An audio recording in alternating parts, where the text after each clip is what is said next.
History remembers her as a girl who vanished into darkness, a princess swallowed by revolution, an heir whose fate remains one of the most haunting mysteries the world has ever known. Some say she died in a basement, shot without mercy.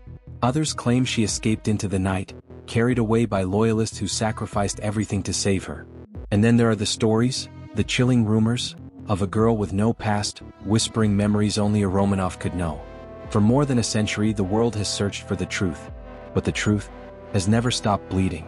This is the story of Anastasia Romanov, the lost heir of Russia, the girl destiny tried to erase, and the child whose disappearance became a wound that history could never heal. She was born on June 18, 1901, a moment of joy inside a palace built on sorrow. Anastasia Nikolaevna Romanova, fourth daughter of Tsar Nicholas II and Empress Alexandra, a spirited child with laughing eyes, mischievous energy, and a heart untouched by the weight of the throne she would never sit upon. While Europe whispered about Russia's crumbling empire, Anastasia lived in a world of innocence, running through gilded halls, hiding behind velvet curtains, playing pranks on her sisters. She was a spark of light in a palace slowly filling with shadows. Her mother worried endlessly. Her father tried to hide the fear tightening around his heart. And in the streets beyond the palace gates, a different world simmered. A world ready to tear their dynasty apart. But Anastasia was still just a child. She didn't yet understand the meaning of prophecy, danger, or fate. Not yet. Winter in Russia carries more than snow. It carries warnings. When Anastasia was 8 years old, a strange woman approached the palace gates. No one knew her name. Her voice trembled with urgency. "I must speak to the Tsarina," she insisted. About her daughters, especially the youngest. Guards pushed her back, but she shouted one last message. "The little one, she will be taken by the night. Save her before the darkness finds her." They dismissed the woman as a mad mystic. Russia had many of those. But that night, the Tsarina did not sleep. She believed in signs, in omens, in curses carried through bloodlines. And she feared that one day, the shadows would take her child. Despite the signs, Anastasia grew up with a joy that defied the gloom building outside the palace walls. She sang, danced, and laughed in ways that made the coldest rooms feel warm. She was clumsy, playful, stubborn, a child who refused to let fear touch her spirit. Her sisters adored her. Her father called her Sonny. Even the strict attendants softened when she entered a room. But beneath this fragile happiness, something darker pulsed. Her brother Alexei, the only male heir, was dying slowly from hemophilia. Her mother lived in constant fear. Her father's rule was collapsing under the pressure of revolution. The Romanovs were a family pretending to be whole, while everything around them cracked. And Anastasia, though young, felt the dread tightening like a rope. She once asked her mother, "Why does everyone outside hate us?" Alexandra kissed her trembling hands. "They don't know you, my little dove. If they did, they could never hate you." But the truth was more brutal. The people did not care who she was. They wanted blood, Romanov blood. Grigory Rasputin, the mystic monk whose name became synonymous with prophecy, held a strange affection for the children. One evening, as the family gathered near the winter fireplace, Rasputin spoke directly to Anastasia. "You must stay close to your family," he said softly.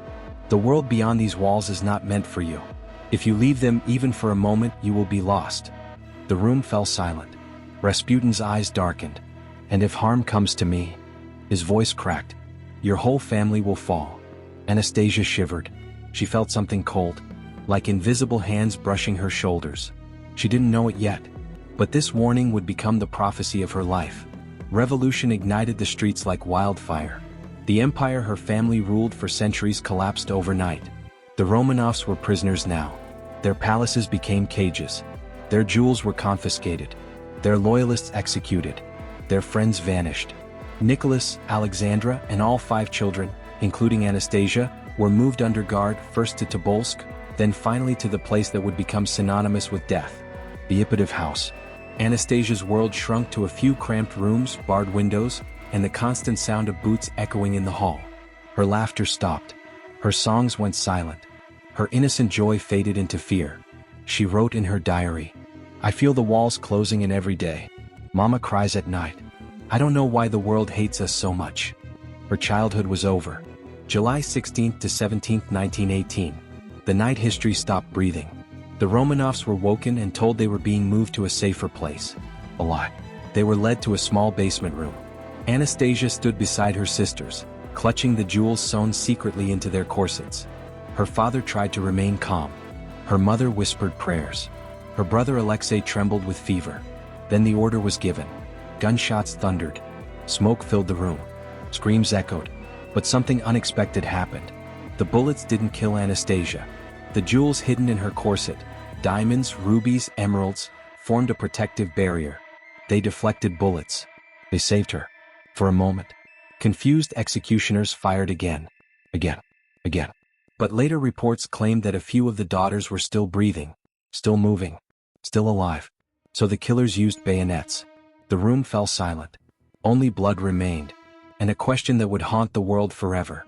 Did Anastasia really die that night? The bodies were taken to a forest near Ekaterinburg and buried in haste. But something was wrong.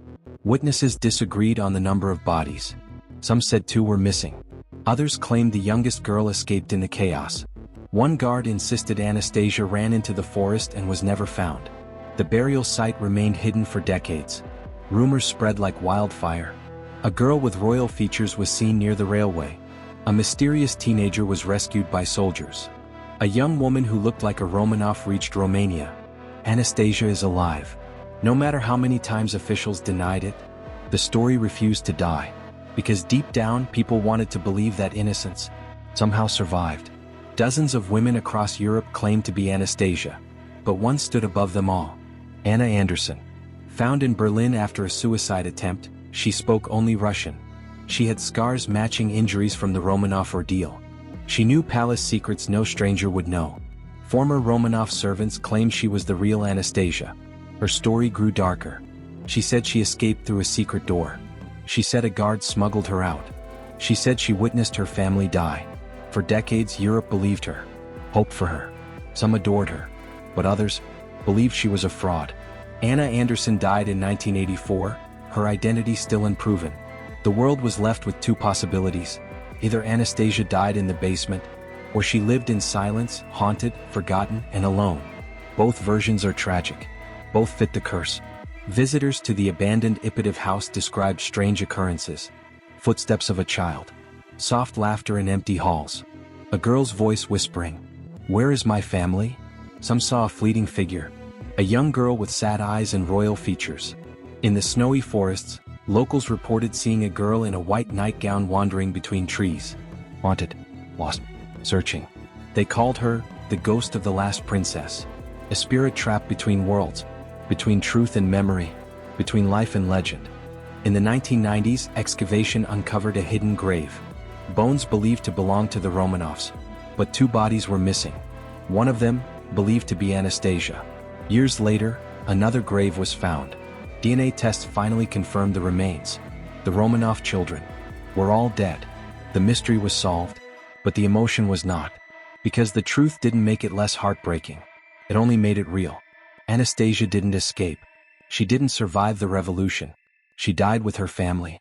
A child caught in a storm she never caused. But her legend, her light, outlived them all. History tried to bury her. Revolution tried to erase her. Time tried to forget her. But Anastasia Romanov became immortal, not because she survived, but because she symbolized something deeper, the final breath of an empire, and the innocence destroyed by hatred and war. People needed to believe she lived, because believing she survived felt like believing that something pure could endure. In a world that destroyed everything else, Anastasia's story is not about royalty. It is not about bloodlines. It is not even about mystery. It is about a little girl, lost in the darkness of history, whose spirit refuses to fade. She became a legend, because legends are born from the wounds we cannot heal. And the disappearance of Anastasia Romanov remains a wound that will never fully close.